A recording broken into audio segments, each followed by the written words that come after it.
오늘 말씀의 제목은 그릿과 사르밧입니다. 오늘은 추수감사 예배를 드립니다. 지난 1년을 돌아보며 주께 감사하는 그런 주일입니다. 보통 연말에 1년을 돌아보면서 감사할 수도 있지만, 그러나 이스라엘 백성들은 초막절에 감사의 시간을 가졌습니다. 이 초막절은 우리나라의 추석 즈음에 있는 그런 때입니다. 추석 즈음에 초막절이 있었는데요. 그때 이제 1년의 농사 수확을 다 가지고 하나님께 감사하면서 드리던 그런 제사가, 그런 절기가 바로 초막절이었습니다. 그런 초막절에 하나님께 감사의 축제를 드렸습니다.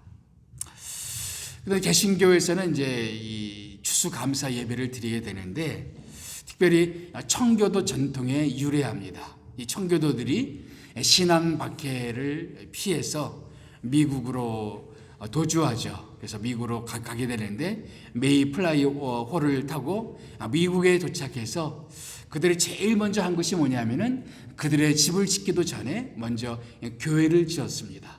교회를 드리고 나서 처음으로 하나님께 감사 예배를 드렸어요. 그 전통에 유래한 것이 바로 추수 감사 예배입니다. 그래서 참 여러 가지 미국의 개척 초기라서 열악한 상황이었지만, 그럼에도 불구하고 신앙의 자유를 가지고 자유롭게 예배드릴 수 있는 그런 환경 가운데 인도하신 주님께 감사하는 마음으로 드리는 그런 예배. 그래서 이런 감사 예배를 우리도 1년에 한 차례씩 가졌으면 좋겠다라는 것이 개신교회가 보통 10월이나 11월에 한 주일을 선택해서 추수 감사 예배를 드리는 것이 오늘까지 이어지고 있습니다. 모든 위대한 역사의 초기에는 다 그런 어려움의 순간이 있었습니다. 미국의 그 개척 초기, 미국의 위대한 역사가 일어나기 전에 초기에 그 어려운 개척의 시기를 보냈었습니다. 엘리야의 생애도 마찬가지예요. 엘리야의 생애 가운데 참 위대한 그런 순간들이 있습니다. 예를 들면 갈멜산에서 이방 선지자들과 영적인 전투를 위해서 하나님의 놀라운 기적이 나타나는 그런 순간, 영광의 순간들이 있죠. 그런데 그런 영광의 순간이 있기 전에 하나님은 엘리야를 그릿 시냇가에, 그리고 사르밧 과부의 집에 머물게 하는 그런 시간들이 있었습니다. 모든 위대한 그런 생애 가운데는 그렇게 초기에 어려운 순간들이 있었어요. 엘리야 생애 가운데는 그런 그릿과 사르밧 과부의 집에서 보냈던 시기들은 어렵고 힘겨운 그런 시간들이었습니다. 자, 엘리야의 시대는 어떤 시대였습니까? 아합 왕이 다스리던 그런 시기였습니다. 아합이 이세벨과 결혼을 했죠. 이세벨이 어느 나라 사람이었죠? 바로 시돈 사람이었습니다. 근데 이세벨의 아버지가 있었는데, 아버지의 이름이 뭐냐면은 바알을 섬기는 그런 왕이었습니다. 그 왕의 딸을 왕비로 받아들였어요. 그리고 아합은 이 이세벨을 왕비로 받아들인 후에 바로 수도였던 사마리아에 하나님의 성전 대신에 뭐를 짓냐면은 바알 신전을 졌습니다. 유다 땅 예루살렘에 뭐가 있습니까? 하나님의 성전이 있었어요. 그런데 북왕국 사마리아 땅에는 하나님의 성전이 있었던 것이 아니라 뭐가 있었어요? 바알 신전이 있었습니다. 이제 북이스라엘의 공식적인 국가 종교는 여호와 신앙이 아니라 바알 신앙이 되어버렸습니다. 이런 시기에 살던 선지자가 바로 엘리야 선지자였습니다. 그래서 그 땅에 이제 바알 종교가 판을 치게 되었어요. 그래서 나중에는 바알 선지자, 아사라 선지자의 숫자가 850명에 이를 정도로 바알 종교가 득세하는 그런 시기였습니다. 반면에 여호와의 선지자들은 신앙 박해를 받게 되었습니다. 그래서 이세벨이 여호와의 선지자들을 멸했다라고 말했어요. 멸했다는 말은 한마디로 씨를 말렸다는 뜻입니다. 그래서 여호와의 선지자들이 핍박을 받고 바알 선지자들이 득세하는 그런 시기에 살던 선지자가 바로 엘리야 선지자였습니다. 그 엘리야 선지자에게 하나님께서 말씀을 주십니다. 그 말씀이 바로 1절 오늘의 말씀입니다. 다 같이 읽어볼까요? 시작. 내가 섬기는 이스라엘의 하나님 여호와께서 살아계심을 두고 맹세하노니 내 말이 없으면 수년 동안 비도 이슬도 있지 아니하리라. 예. 내가 섬기는 이스라엘의 하나님 여호와께서 살아계심을 두고 맹세하노니 내 말이 없으면 수년 동안 비도 이슬도 있지 아니라. 우리 단순한 한 구절 속에서 이 엘리야의 네 가지 신앙 고백을 볼 수가 있습니다. 나는 이 바알이 판치고 있는 이 세상 가운데 나는 하나님을 섬긴다 이거예요. 담대한 신앙 고백입니다. 참 이렇게 고백하는 것이 쉽지가 않죠. 여호와의 선지자들을 멸하는 그런 시기 속에 담대하게 사마리아 땅 아합 왕에게 가서 나는 하나님을 섬깁니다. 담대하게 이렇게 말할 수 있는 것은 쉽지가 않습니다. 지금의 북한의 시기에서 누군가가 나는 하나님을 섬기는 기독교인입니다 이렇게 말한다는 것이 그 정도로 어려운 그런 신앙 고백이었단 말이죠. 더군다나 지금 엘리야가 고백하는 말은 뭡니까? 이스라엘의 하나님은 바알이 아니라 하나님이십니다. 여기 보니까 이스라엘의 하나님 여호와께서, 이스라엘의 하나님은 바알이 아닙니다. 이스라엘의 하나님은 누구다? 여호와다라는 고백을 하고 있죠. 또 한 가지 고백. 우리 하나님은 살아계신 하나님입니다. 하나님을 두려워해야 됩니다. 우리 하나님은 살아계신 하나님입니다. 리빙 갓, 하나님은 살아계십니다 라는 신앙 고백이 들어있죠. 또 한 가지, 내 말이 없으면, 엘리야는 하나님의 말씀을 대언하고 있는 거죠. 내 말이 없으면 수년 동안 비도 이슬도 있지 아니하리라. 여러분, 바알 신이 어떤 신이었습니까? 바로 농사를 관장하는 신이었어요. 지금 이스라엘 백성들이 이제 농사를 짓잖아요. 농사를 지으면 거기가 중동 땅이란 말이죠. 그러니까 비가 잘 안 내려요. 그래서 사람들이 농사를 지면서 제일 애먹는 것이 비가 잘 내려오지 않은 것입니다. 근데 비를 관장하는 신이 바로 바알 신이었습니다. 그래서 비가 오지 않으면 사람들은 바알에게 간절히 나가서 기도하는 거예요. 예, 우리에게 비를 내려 주십시오. 근데 엘리야의 고백은 뭐냐면은 비를 내리고 안 내리고는 바알이 관장하는 것이 아니다 거예요. 누가 관장하는 거예요? 하나님이 관장하는 거예요. 내 말이 떨어지지 아니하면 비도 이슬도 내려지지 않을 것이다. 엘리야는 그런 신앙 고백을 지금 하고 있는 것입니다. 지금 국가 정책은 바알 신앙이었습니다. 그런데 이 바알 신학에 반대해서 나는 하나님을 섬깁니다. 이스라엘의 하나님은 여호와이십니다. 하나님은 살아계십니다. 비를 내리시는 분은 바알이 아니라 하나님이십니다. 그런 선포를 했으니 엘리야의 목숨이 그 위태로운 처지가 되었어요. 그래서 하나님은 엘리야를 숨기십니다. 숨기시는 장소가 어디냐? 오늘 설교 제목처럼 그릿 시냇가에 숨기시고 그리고 사르밧 과부의 집에 숨기시는 것입니다. 이 나중에 야고보서 말씀 보면은 이 기간이 약 어느 정도 됐느냐? 약 3년 6개월 정도 됩니다. 3년 6개월 동안 엘리야는 숨어 있어야 됐습니다. 거기서는 사역을 하는 시간이 아닙니다. 아무런 사역을 할 수 없는 그런 시간이었어요.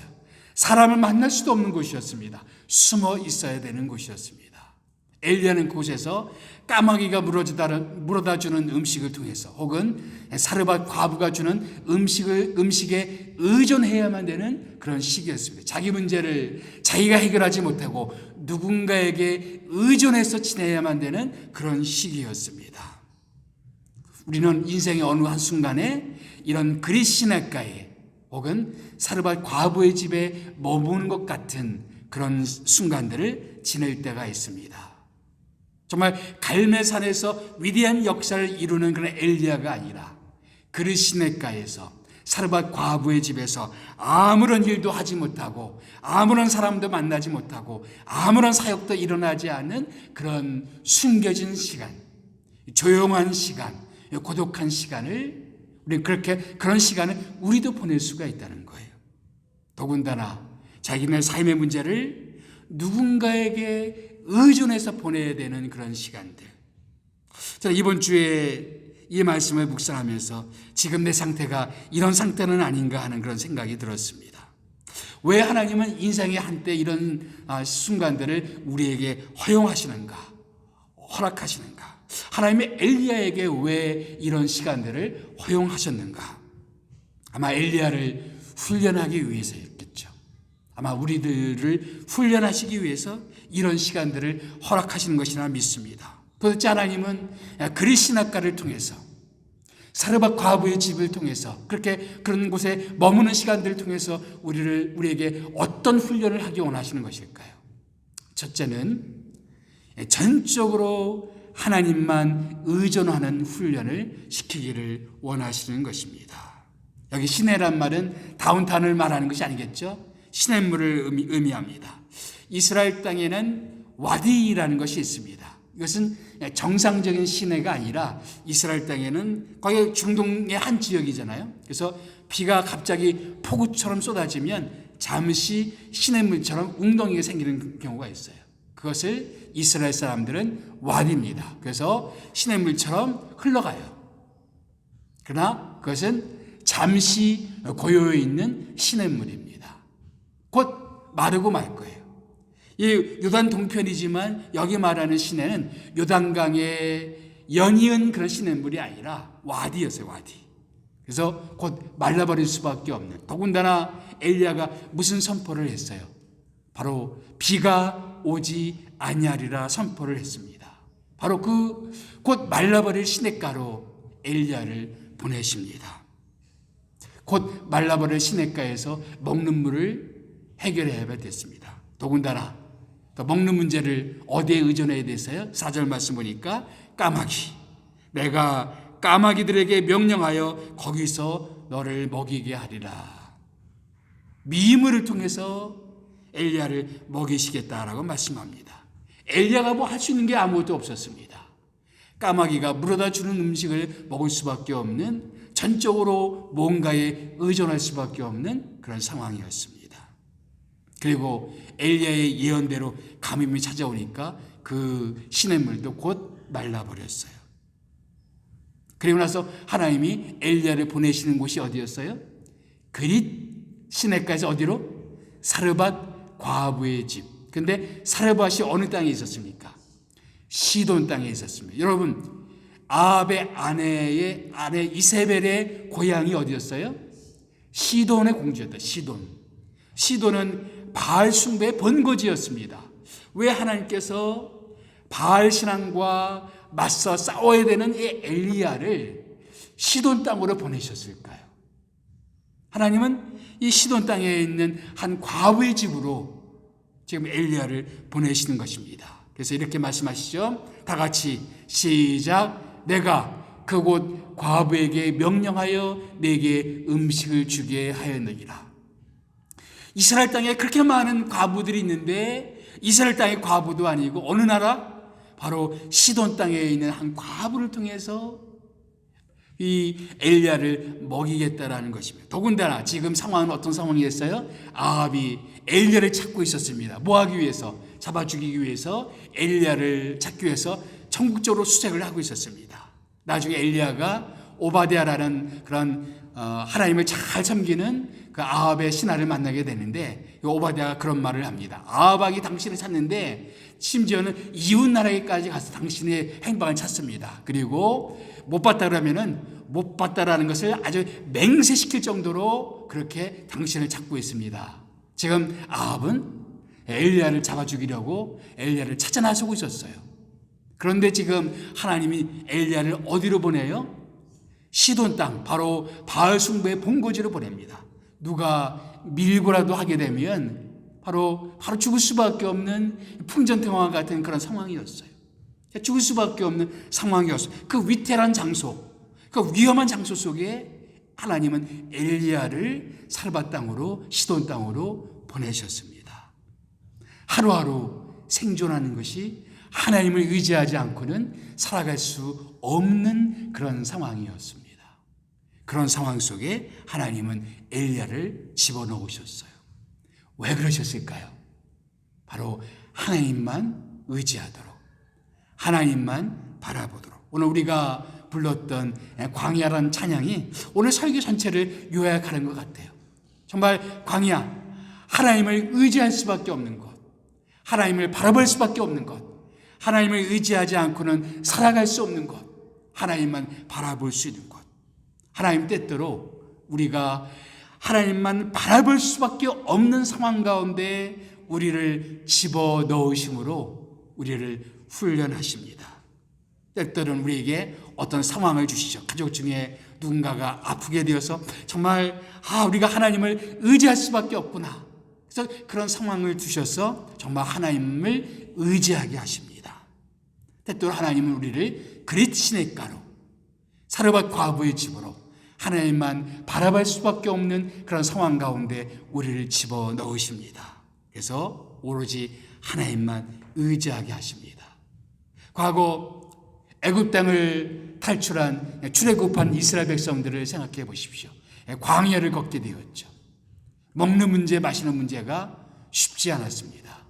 하나님이 내려주시는 만나를 의존할 수밖에 없었고, 반석에서 내어주시는 그 물을 의존할 수밖에 없었고, 하나님이 내려주시는 메추라기를 의존할 수밖에 없는, 절대적으로 하나님만 의존할 수밖에 없는 그곳이 바로 광야였습니다. 하나님이 왜 우리를 인생의 광야 속에 집어넣으시는가? 우리의 신앙을 훈련하시기 위해서요. 하나님만 바라보도록. 사람이 인간의 마음은 간사해서 모든 게 풍족하면 하나님을 바라보는 마음이 희미해집니다. 간절함이 사라집니다. 그래서 그 하나님을 간절히 바라보는 그 간절함을 훈련하시기 위해서 때때로 우리를 인생의 그릿 시냇가로, 또 사르밧 과부의 집으로 우리를 이끄신다는 것입니다. 그 그릿 시냇가는, 사르밧 과부의 집은 스스로 해결할 수 없는 곳이에요.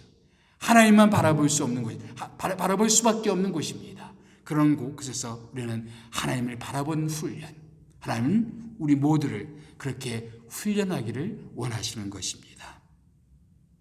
왜 하나님은 우리를 그릿 시냇가로, 사르밧 과부의 집으로 우리를 인도하실까요? 이 두 번째로 우리에게 독거의 훈련을 시키기 위해서입니다. 독거라는 말이 어려울 수 있지만 쉽게 말하면 고독의 훈련이에요. 고독. 고독이란 말과 비슷한 말이 독거입니다.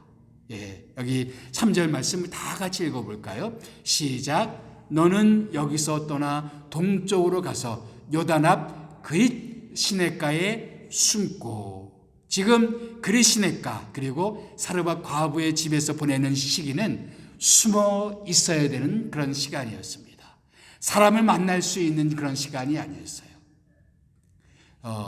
조용하게 고독하게 그릿 시냇가에 숨어서 하나님만을 바라봐야만 되는 그런 시간이었습니다.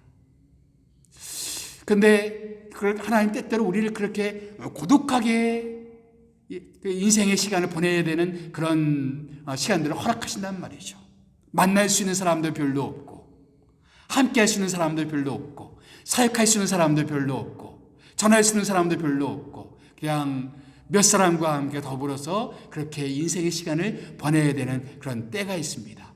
왜 하나님이 우리에게 그런 고독한 시간, 그런 시간들을 우리에게 허락하시는가? 바로 우리에게 독거의 훈련을 하기 위해서. 독거.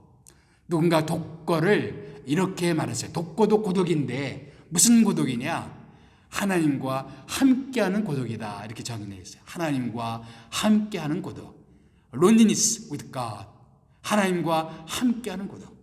인생을 고독하게 보내는 사람 꽤 많죠. 외롭게 인생을 사는 사람 꽤 많습니다. 근데 그냥 그렇게 외롭게 끝나는 것이 아니라 그 외로운 시간을, 그 고독한 시간을 누구와 함께 해요? 하나님과 함께 하는 겁니다. 하나님께 나가서 기도하고, 하나님 앞에 나가서 주의 말씀을 묵상하면서 하나님과 함께하는 훈련을 이 고독한 시간에 보내는 거예요. 사람이 너무 바쁘다 보면, 마음이 너무 분주하다 보면 기도할 시간이 없어요. 말씀을 묵상할 시간이 없습니다. 너무 분주하다 보면은, 너무 바쁘다 보면, 사람 만나느라고 너무 바쁘다 보면 하나님 앞에 집중해서 기도하고 집중해서 말씀을 묵상할 수 있는 시간이 줄어들 수밖에 없습니다. 그래서 하나님 때때로 강제로 우리에게 고독한 시간을 허락하시는 거예요. 왜? 독거의 훈련을 시키시기 위해서. 근데 가만히 보면 하나님이 위대하게 쓰셨던 사람들을 보면은 이런 독거의 시간들을 참 많이 가졌습니다. 모세는 40년 동안 미디안 광야에서 그런 시간을 보냈습니다. 요셉은 그 애굽의 그 감옥 속에서 2년 동안 그렇게 고독하게 시간을 보낸 후에 총리가 되었습니다. 예수님도 공생애를 보내기 전에 40일 동안 광야에서 그런 시간을 보냈습니다. 세례 요한도 바로 공식적으로 활동하기 전에 빈들의 사람으로서 빈들에서 광야에서 많은 시간을 보냈습니다. 사도 바울도 그 위대한 활동을 하기 전에 아라비아에서 3년 동안 그런 아라비아 광야의 시간을 보냈습니다. 가만히 보면 하나님의 위대하게 쓰셨던 사람들을 보면 그런 고독한 시간, 독거의 시간, 하나님과 함께하는 그런 외로운 시간들을 많이 보냈단 말이죠. 사람들을 별로 만나지 못한다 할지라도 하나님이 그런 시간들을 허락하시는 이유가 뭔가? 하나님께 좀 더 가까이 나아가도록, 좀 더 하나님께 나아가서 기도하고 말씀 묵상하면서 하나님께 나아갈 수 있도록. 이런 시간을 보내는 사람들의 두 가지 유형이 있어요. 어떤 사람들은 그런 시간을 맞이하면 너무너무 우울해합니다. 내가 이런 처지에 있을 수밖에 없구나, 막 우울해하는 사람들이 있어요. 또 한 종류의 사람들은 그런 시간에 하나님을 찾고 하나님과 교제하면서 기도하고 말씀 보면서 더 충만한 시간을 보내는 사람들이 있습니다. 여러분은 어떤 종류의 사람입니까? 엘리야의 생애를 쭉 연구해 보면 엘리야라는 사람의 두 가지 특징이 있어요. 성경에서 자주 말하는 두 가지 특징이 있습니다. 하나는 엘리야는 기도의 사람이었습니다. 예를 들면 야고보서 5장 17절 말씀 보면 다 같이 한번 읽어볼까요? 시작. 엘리야는 우리와 성정이 같은 사람이로되 그가 비가 오지 않기를 간절히 기도한즉 3년 6개월 동안 땅에 비가 오지 아니하고 다시 기도하니 하늘이 비를 주고 땅이 열매를 맺었느니라. 엘리야는 특별한 사람이 아니다 이거예요. 우리와 똑같은 사람이다. 우리와 똑같이 보통 사람이에요. 그런데 그가 다른 점이 하나 있었다. 다른 점이 뭐였어요? 그는 간절히 기도하는 사람이었다. 엘리야의 특징은 뭐였다? 간절히 기도하는 사람이었다. 엘리야의 특징은 기도하는 사람이었습니다. 또 한 가지, 엘리야는 하나님의 음성을 듣고 그 말씀을 전하는 사람이었어요. 늘 하나님의 음성을 들어요. 그런데 엘리야가 그렇게 기도하는 훈련, 그리고 하나님의 음성을 듣는 훈련을 어디서 많이 했을까요? 저는 이런 그리시네가, 그리고 광야에서 보내는 이런 시간들, 바로 사르밧 땅에서 보내는 그런 시간들, 거기서 할 수 있는 게 아무것도 없어요. 그냥 하나님 앞에 기도하고 말씀 묵상하고 그것밖에는 할 수 있는 게 없어요. 그런 시간들을 통해서 하나님을 찾고 하나님께 기도하고, 근데 오히려 그런 시간이 엘리야를 엘리야되게 만들었고 엘리야를 위대한 선지자로 만들었다는 것이죠. 하나님 우리에게 그리시네가를 허용하시는 이유가 뭔가? 사르밧 과부의 그런 시간대를 우리에게 허락하시는 이유가 무엇인가? 이런 훈련을 하기 위해서입니다. 독거의 훈련, 하나님께 더 가까이 나가서 더 기도하고 더 말씀 보고 더 하나님 앞에 충만한 사람이 되도록 우리를 훈련하시기 위함입니다. 우리는 그리시네가에서, 우리 인생의 사르밧 과부의 집에서 우리가 배워야 되는 두 번째 훈련은 바로 독거의 훈련입니다. 세 번째 훈련은 깨어짐의 훈련이라고 말할 수가 있겠습니다. 자, 그리시네가에서 이 엘리야를 먹인 것은 뭐였어요? 까마귀였죠. 그런데 이 까마귀는 레위기를 보게 되면 부정한 생물이었어요. 가까이 하면 안 돼요. 가까이 하면 부정을 타는 겁니다. 왜 하나님은 이 부정한 까마귀를 통해서 엘리야를 먹이셨을까? 그 아름다운 많은 거, 사람들도 있고 아름다운 것이 많은데 왜 하필이면 까마귀 같은 부정한 그런 생물을 통해서 이 엘리야를 먹이셨을까?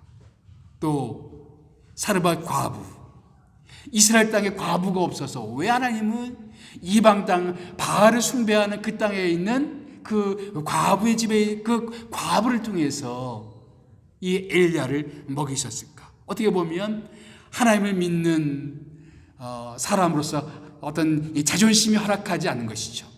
하나님 믿는 사람이 하나님 믿지 않은 사람에게 의존해서 생명을 유지해야 됐어요.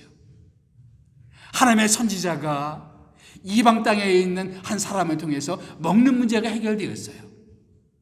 어떻게 보면 그런 자존심이 허락되지 않는 그런 상황이었습니다. 그런데 하나님께서는 때때로 그런 우리의 자존심이 깨어지는 그런 상황 가운데 우리를 두신단 말이죠. 내가 이런 일을 할 사람이 아닌데, 내가 이런 상황 가운데 있을 사람이 아닌데, 내가 이런 취급을 받아야 될 사람이 아닌데 라는 생각이 우리 마음속에 있을 수 있단 말이죠. 그런데 하나님께서는 우리를 그런 상황에 집어넣으시면서 우리의 모든 자존심들을 다 깨트려 버리십니다. 내가 과거에 무슨 일을 했었는데, 내가 한국 땅에서 어떤 사역을 했었는데, 이런 모든 생각들을 다 깨트려 버리세요. 모든 자존심들을 하나님 앞에 다 무너뜨리십니다. 그렇게 하나님께서 우리를 그리시네가에 또 사르밧 과부의 집에 두시면서 우리를 그렇게 깨트리시는 거예요. 왜냐하면 깨어지지 아니하면 하나님께 쓰임받을 수가 없기 때문입니다. 그래서 내가 내 힘으로, 내 경험으로, 과거에 내가 했던 그런 경험, 그런 지식, 이런 것으로 하나님 사역을 하는 것이 아니라 철저하게 하나님만 의존하도록 우리를 깨트리시는 것입니다. 더군다나 우리 자존심뿐만 아니라 우리의 편견도 깨트리십니다. 하나님이 이 부정한 까마귀를 통해서 이 엘리야를 먹이셨죠. 오늘 본문 말씀을 묵상하면서 저는 사도행전의 고넬료 사건이 기억이 났습니다. 이 고넬료는 누구였습니까? 로마의 백부장이었어요. 이방인이었어요. 그런데 어느 날 베드로의 꿈속에 이런 꿈을 꿨어요. 하나님께서 비몽사몽간에 이런 환상을 주십니다. 부정한 음식들, 유대인들이 먹지 못할 부정한 음식들을 보여주시면서 이것들을 다 먹으라. 그러니까 베드로가 이것들은 다 부정한 음식들인데 내가 어떻게 먹을 수 있겠습니까? 그러니까 하나님이 뭐라고 그러셨습니까? 하나님이 깨끗하다 하신 것을 내가 더럽다고 말하지 마라. 하나님이 정하다 하신 것을 내가 부정하다 말하지 마라 하면서 먹으라고 말씀합니다. 그 베드로는 이제 깨어나서 생각해보고 이게 무슨 뜻인가 생각하고 있는데 마침 이방인 고넬료가 보낸 사람이 베드로에게 도착을 합니다. 그리고 이방인인 고넬료가 지금 베드로를 초청해서 하나님의 말씀을 듣고 싶어해요. 바로 하나님의 이방인에게도 주의 말씀을 들려주기를 원하신 거구나. 그래서 그 초청에 응해서 고넬료 집에 가서 말씀을 전합니다. 그리고 거기서 놀라운 성령의 역사하시는, 하나님이 함께 하시는 그런 부흥의 역사가 나타나게 됩니다. 그래서 베드로가 깨닫습니다. 하나님 앞에 부정한 존재가 없구나. 하나님은 다 깨끗한 존재, 하나님 앞에 모든 사람이 다 깨끗하구나. 마찬가지로 지금 엘리야의 그런 체험, 바로 그런 것입니다. 부정한 생물을 통해서 하나님은 엘리야를 먹이셨습니다. 그리고 이어진 사건이 이방인이었던 사르밧 과부였습니다. 바로 엘리야는 이 시돈 땅에 있는 그런 바알과 싸워야 되는 사람이었어요. 그런데 그 땅에 보내심으로써, 그 땅의 과부를 통해서 그를 먹이심으로써 바로 그가 바알과 싸워야 되지만 그 땅에 있는 사람은 사랑해야 된다는 것을 깨우쳐 주십니다. 하나님은 시돈 땅의 바알을 미워하셨습니다. 그렇지만 시돈 땅에서 어려운 처지에 있는 과부를 돌아보셨습니다. 지금 엘리야가 가보니까 과부의 상황이 어떤 상황이었어요? 아들과 함께 마지막 식사를 하고 다 죽으려던 그런 참이었습니다. 아주 절박한 그런 상황이었어요. 하나님은 엘리야를 보내서 그 과부의 집을 먹여 살리십니다. 어떤 면에서는 과부를 통해서 엘리야를 먹이시는 것이고, 또 어떻게 보면 엘리야를 통해서 과부의 집을 살리십니다. 하나님은 한 과부의 집을 살리기 위해서 그 위대한 선지자 엘리야를 보내십니다. 이 말씀을 예수님이 인용하셨어요. 예수님이 이스라엘 땅의 유대인들을 바라보시면서 내가 선민이다, 내가 하나님 백성이다 이렇게 말하는 사람들 가운데 하나님 앞에 진정으로 나아가고자 하는 믿음이 없는 걸 보셨어요. 그러면서 바로 이 사건을 인용하십니다. 이렇게 말씀하십니다. 다 같이 한번 읽어봅시다. 시작. 이스라엘에 많은 과부가 있었을 때 엘리야가 그중 한 사람에게도 보내심을 받지 않고 오직 시돈 땅에 있는 사렙다의 한 과부에게 뿐이었으며, 바로 이 사르밧과 사렙다는 같은 말입니다. 하나님께서는 엘리야를 사르밧 과부의 집으로 사렙다 땅으로 그를 보내셨어요. 보내셨습니다. 이스라엘 땅에 많은 과부가 있었지만 이방 땅이었던 시돈 땅에 바알 숭배의 본거지였던 그 땅에 엘리야를 보내셨습니다. 그리고 그 땅에 있는 한 과부를 살리십니다. 바로 그것이 하나님의 마음이라는 거죠. 어떤 면에서 엘리야의 마음속에는 시돈 사람들에 대한 편견이 있을지 모르겠습니다. 그 시돈 여인 이세벨 때문에 엘리야가 얼마나 많은 고생을 합니까?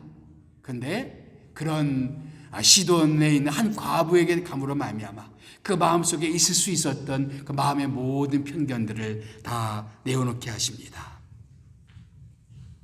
하나님 때때로 내가 가까이 하고 싶지 않은 사람들에게로 우리를 보내실 때가 있습니다. 하나님께서는 때때로 우리가 가까이 하기 어려운 사람들에게 우리를 보내실 수가 있습니다. 왜 그럴까요? 우리의 모든 편견을 깨트리시기 위해서입니다. 우리 인생의 그리시네가에 내가 정말 그 부정한 까마귀를 통해서 먹어야 된다, 이런 상황 가운데 우리를 두시는 이유가, 또 이방인이었던 사르밧 과부를 통해서 생계가 해결되어야 되는 이런 상황을 통해서 하나님은 우리의 모든 편견들을 다 깨트리신 것입니다. 하나님은 까마귀를 통해서도 일하실 수가 있고 사르밧 과부를 통해서도 우리 가운데 일하실 수가 있습니다. 내가 편견을 가졌던 그 사람을 통해서도 하나님은 내 인생 가운데 놀라운 역사를 이루실 수가 있습니다. 하나님에게 숫자는 중요하지 않았습니다. 지금 엘리야는 사르밧 과부 한 가정을 위해서 보내심을 받았습니다. 저는 이곳 스프링필드 가운데 이 지역 가운데 우리 교회가 세워진 이유, 많은 영혼이 아니라 우리가 그 가운데 한 영혼을 주님께 인도할 수만 있어도 우리는 존재할 이유가 있다, 우리는 여기 있을 이유가 있다라고 믿습니다.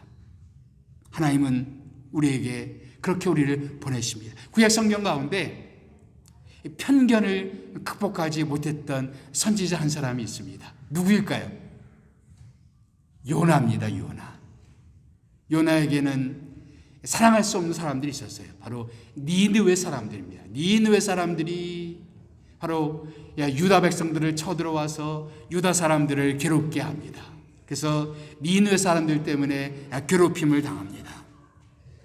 그런데 이 하나님께서 요나를 니느웨로 가라고 말씀하시나요? 니느웨로 가라고 말씀하십니다.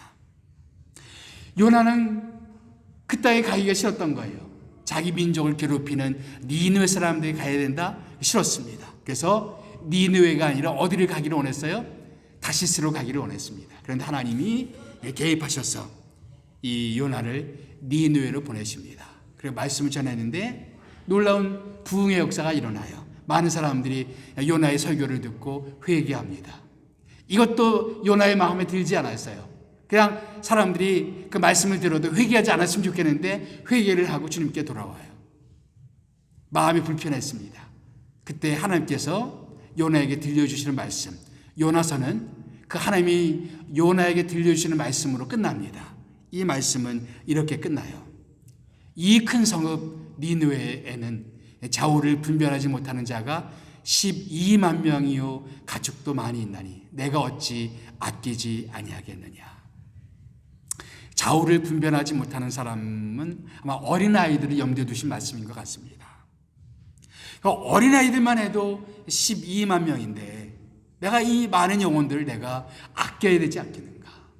예, 마찬가지로 바로 하나님께서는 이 시돈 땅에 있는 한 과부를 아끼셨습니다. 한 영혼을 아끼셨어요. 그리고 엘리야를 보내셨습니다. 하나님이 왜 우리를 때때로 그리 시냇가로 또 인생의 사르밧 과부의 집으로 우리를 인도하실까요?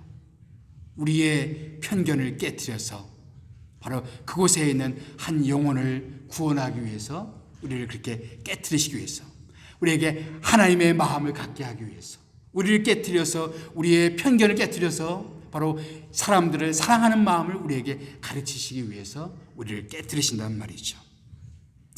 우리가 오늘 불렀던 찬양, 광야라는 그런 찬양처럼, 이 광야는, 인생의 광야는 하나님만 바라볼 수밖에 없는 그런 장소입니다. 하나님께 기도할 수밖에 없는 그런 장소입니다. 우리가 깨어지는 장소입니다. 이런 장소 속에서 우리가 하나님을 의지하면서 정말 이곳에서 하나님 나를 훈련하시고자 하는 그 훈련을 통해서 변화되고 새롭게 되고 그리고 주님 앞에 쓰임받는 우리가 모두가 되기를 예수님의 이름으로 축복합니다. 기도하겠습니다.